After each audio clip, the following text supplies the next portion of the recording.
So the gist of the message here is, in part, violence breeds violence. You know, the children are struck by their father, the priest, and they go on to hurt others. And that sort of righteous teaching, using violence to punish immoral acts, leads to this sort of vigilante activity, I suppose you could call it. I'd also say that an important aspect of it is the rot in this village.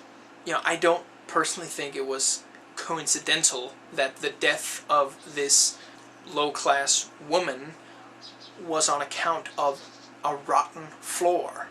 You know, because the thing with a rotten floor is you might not notice it.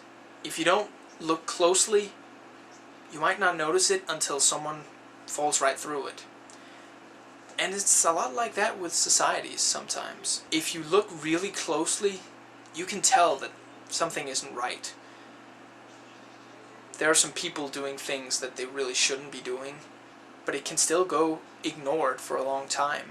You know, and we find out that basically everyone that these children attack, other than perhaps little Birdie, which was probably a bit of revenge on the part of the girl, fever or no fever, it was probably because she felt, and rightly so, that the priest really didn't love them as much as, for example, this bird. Some, not all, animal lovers actually do hate people.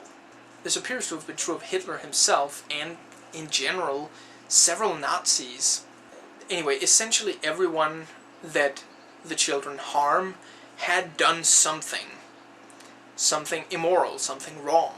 We found out that the doctor was cheating on his wife, that he has hidden both his wife and his lover, that he has an incestuous relationship with his daughter. I wasn't entirely sure at first what it was with the Baron's son, but I think it might have been that they couldn't hit the Baron directly. They wouldn't have been able to get away with that. So they attacked something he cared about, which also in part had to do with why the daughter killed the bird. She wasn't going to try to stab her father with those little scissors. And that's where one has to wonder what exactly the poor retarded kid had done wrong. Carly, I think his name was. And my personal theory is that no matter how much they knew that it wasn't his fault, they might have somewhere felt sympathy for him, he was still not doing what one is supposed to do. He wasn't as smart as he was supposed to be for his age. He didn't behave quite like the other children. So he had to be punished. By their logic, he had to be punished. And that, I think, is really an important aspect of this movie.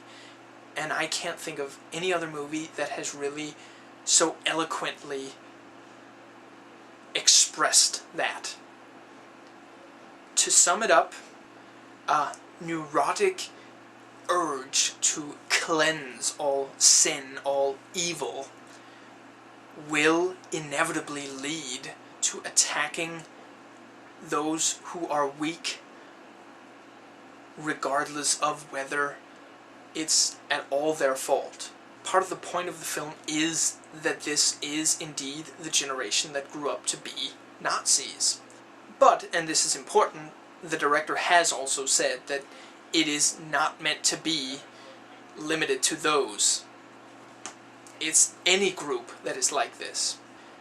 And yes, Nazism also had the aspect of ethnicity, which wasn't really brought up in this, and Carly, as far as we know, was Aryan and all, but there still really isn't that much of a step from you're not like us, so you have to be punished so that you can be like us, to singling out an entire race, an entire minority, simply because they are that race or that minority.